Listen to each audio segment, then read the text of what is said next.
Alhamdulillah, alhamdulillahil qail kuntum khaira ummatin ukhrijat lin-nasi ta'muruna bil ma'ruf wa tanhauna 'anil munkar.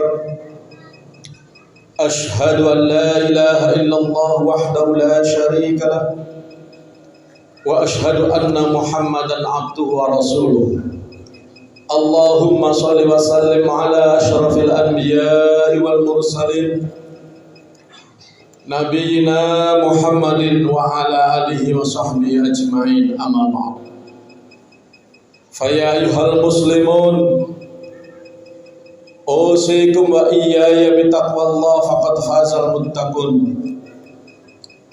Wasma'u ma qala Allah ta'ala fil Qur'anil Karim. A'udzu billahi minasy syaithanir rajim. Wal 'asri innal insana lafi khusr illa alladziina aamanu wa 'amilus shalihati wa tawassaw bil haqq wa tawassaw bis sabr. Shadaqallahul 'azim. Hadirin kaum muslimin rahimakumullah, tidak lupa wasiat takwa terlebih dahulu kami sampaikan di awal khutbah ini, yakni mengajak diri pribadi dan kita semua untuk terus mendekatkan diri kepada Allah dengan berusaha menjalankan segala perintah-perintahnya dan berusaha menjauhi segala larangannya. Kaum muslimin rahimakumullah, beberapa ayat Al-Quran yang saya bacakan pada prolog atau pembuka khutbah tadi, saya ingin mengambil tema khutbah dari ayat-ayat itu yang isinya menawarkan kepada kita, apakah kita ingin menjadi orang yang muflihun, yang beruntung, seperti yang pertama, ayat yang pertama saya sebutkan, atau sebaliknya kita menjadi orang yang buntung atau merugi atau khusr, seperti di dalam surat Al-Asr ayat pertama yang saya juga sudah bacakan di awal tadi.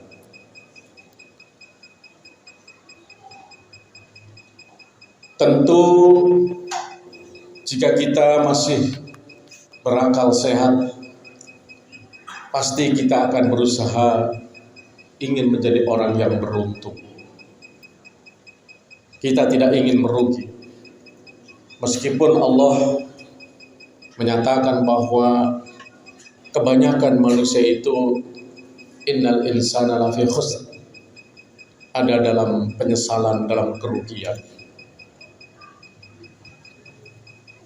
Agar kita beruntung, tentu kita mengikuti petunjuk Allah dalam surat yang sangat pendek itu, tetapi sangat luar biasa maknanya. Agar tidak beruntung, agar tidak buntung, agar tidak menyesal dan merugi, illal ladzina amanu, kita harus mempertebal iman kita, wa amilus sholihati, dan memperbaiki amal-amal kita, wa tawassaw bil haqq, dan kita terus berwasiat dalam kebenaran, kebaikan, wa tawassaw bis sabr, kita juga terus bersabar dan berwasiat dalam kesabaran. Di dalam surat Al-Asr tersebut ada satu hal yang menarik agar kita terhindar dari kerugian, kebuntungan, yakni diantaranya adalah dari 4 pesan tadi, yakni wa tawassaw bil haqq. Mari kita hidup-hidupkan berwasiat, saling menasehati dalam kebenaran. Kenapa? Karena tugas itu, pekerjaan itu merupakan salah satu ciri utama seorang muslim sebenarnya. Kuntum khaira ummatin ukhrijat linnas. Allah sendiri telah memberikan pernyataan, memberikan statement bahwa kalian ini adalah khaira ummah, umat yang terbaik yang ada di antara semua manusia yang ada di dunia ini. Kenapa kita disebut oleh Allah menjadi umat yang terbaik? Karena kita punya tugas, punya pekerjaan ta'muruna bil ma'ruf wa tanhauna 'anil munkar. Terus mengajak pada kebaikan, membawa manusia pada kebenaran, dan terus berusaha untuk mencegah kemungkaran dan mengajak manusia untuk mencegah dari kemungkaran-kemungkaran. Itu ciri khasnya, ciri pokok kita ini. Ketika ciri pokok itu kemudian kita tidak laksanakan, maka dengan sendirinya bisa saja di mata Allah kemudian kita bukan menjadi umat yang terbaik. Atau kalau ada ustadz yang lebih berani lagi menafsirkan, itu kan cirinya umat Islam itu tak amar ma'ruf nahi mungkar. Ketika tidak melakukan amar ma'ruf nahi mungkar, maka dipertanyakan keislamannya, kan begitu. Karena sudah hilang dari cirinya. Kaum muslimin rahimakumullah, memang amar ma'ruf nahi mungkar ini, lebih-lebih di zaman akhir zaman seperti ini, itu begitu berat. Kenapa? Karena kita bisa melihat sendiri bahwa kehidupan manusia makin hari makin mendekati pada yaumul akhir. Di akhir zaman ini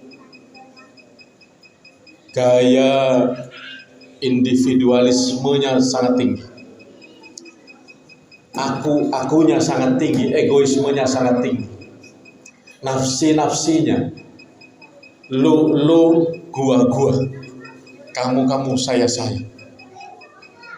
Banyak orang yang tidak mau dinasehati.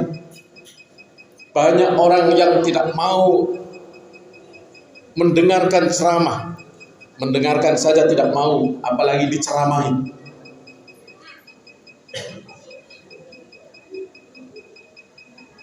Pada saat ini juga kadang-kadang kondisi kita, saya melihat ada juga yang salah tafsir tentang adanya HAM, hak asasi manusia. Sebenarnya Islam juga mengajarkan atau memiliki prinsip hak asasi manusia, bahwa manusia ini punya hak-hak tertentu.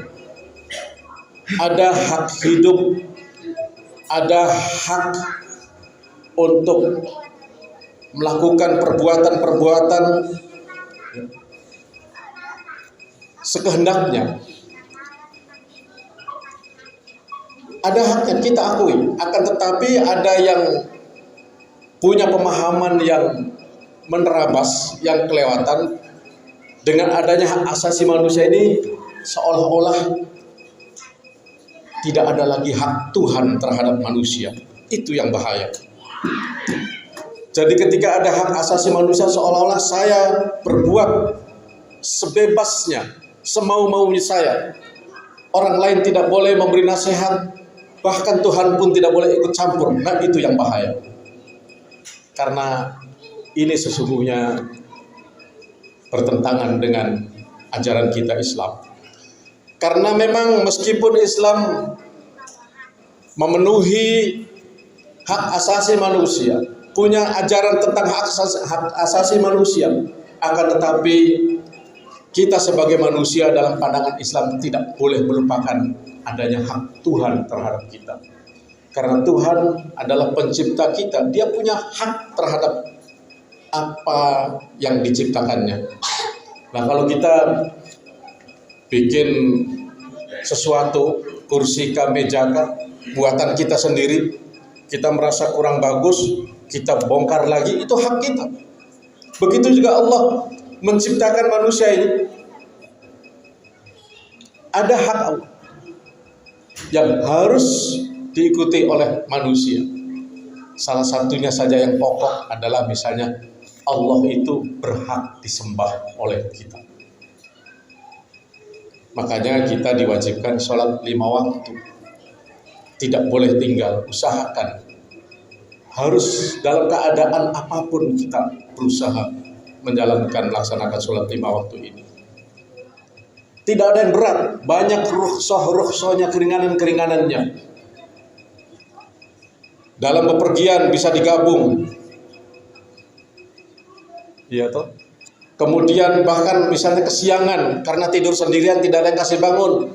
Bangunnya jam 7. Sholat subuhnya belum, langsung ambil air wudhu, qodho. Boleh.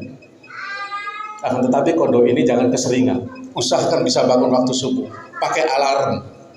HP sekarang sudah banyak bisa bunyikan alarm. Kecuali kondisi-kondisi tertentu, misalnya kita lengah sekali mengerjakan tugas kuliah, mengerjakan tugas kantor sampai begadang malam, kesiangan, masih boleh. Ringan sebenarnya asal kita mau.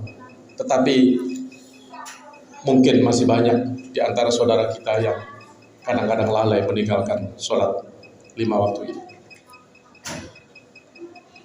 Tapi itulah tantangan kita, hadirin sekalian. Kondisi-kondisi di mana manusia merasa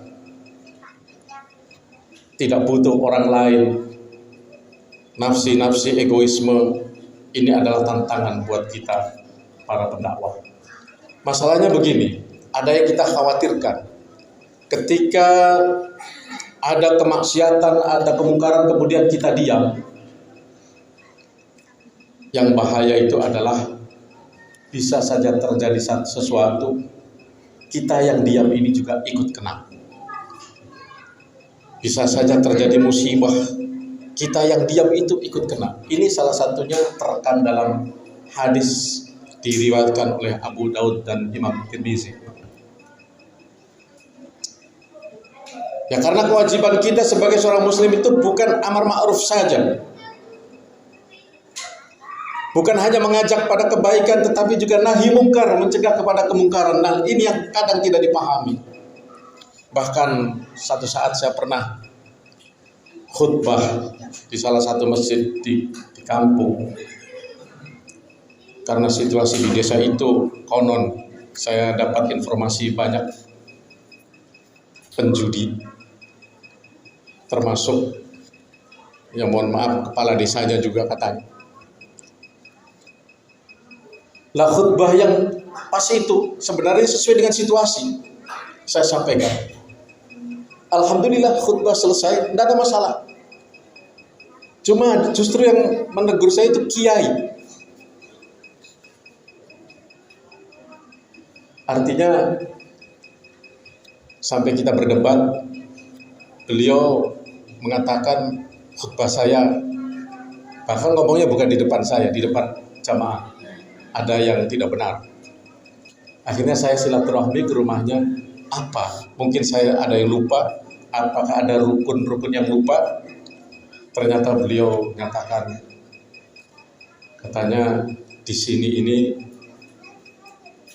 kita baru tahap amar ma'ruf, hanya mengajak pada kebaikan saja. Kalau kita bicara kemungkaran, ya ternyata itu dipesan. Ya, ternyata kiai itu justru ada orang-orang yang tidak senang itu tidak langsung menegur saya, tetapi menegur kiai yang ada di kampung itu. Akhirnya saya harus membuka diri Pak Kiai. Apa kewajiban kita sebenarnya? Saya sampaikan itu ayat. Apakah Allah hanya menyuruh kita amar ma'ruf saja, mengajak kepada kebaikan saja? Enak kalau hanya mengajak kebaikan tanpa risiko. Tapi begitu kemaksiatan ada di depan mata kita, kita diamkan, kita biarkan. Kita juga kena, karena yang diwajibkan adalah amar ma'ruf dan nahi munkar. Kuntum khairu ummatin ukhrijat linnas ta'muruna bil ma'ruf wa tanhauna 'anil munkar. Nyambung itu ayat. Kebaikan, kebenaran kita ajak, tetapi kemungkaran juga usahakan kita cegah. Setidaknya kata Nabi, ketika melihat kemungkaran, kalau kita tidak mampu bicara atau tidak mampu menegur langsung, ya, pakai lisan. Kalau tidak mampu, minimal hati kita membenci dengan kemungkaran itu. Ini yang bahaya adalah kalau kita justru mendiamkan dan tidak membenci kemungkaran itu, seolah-olah itu. Karena tadi hubungannya itu kan haknya dia. Jadi kita tidak boleh membenci seolah-olah seperti itu. Tidak boleh tidak suka kepada kemungkaran itu. Ini hati-hati. Karena ini sudah sering terjadi di beberapa daerah. Ketika orang alim diam, ketika orang soleh diam, tidak mau mencegah kemungkaran, maka kadang-kadang muncul musibah yang tak terduga. Semuanya kena.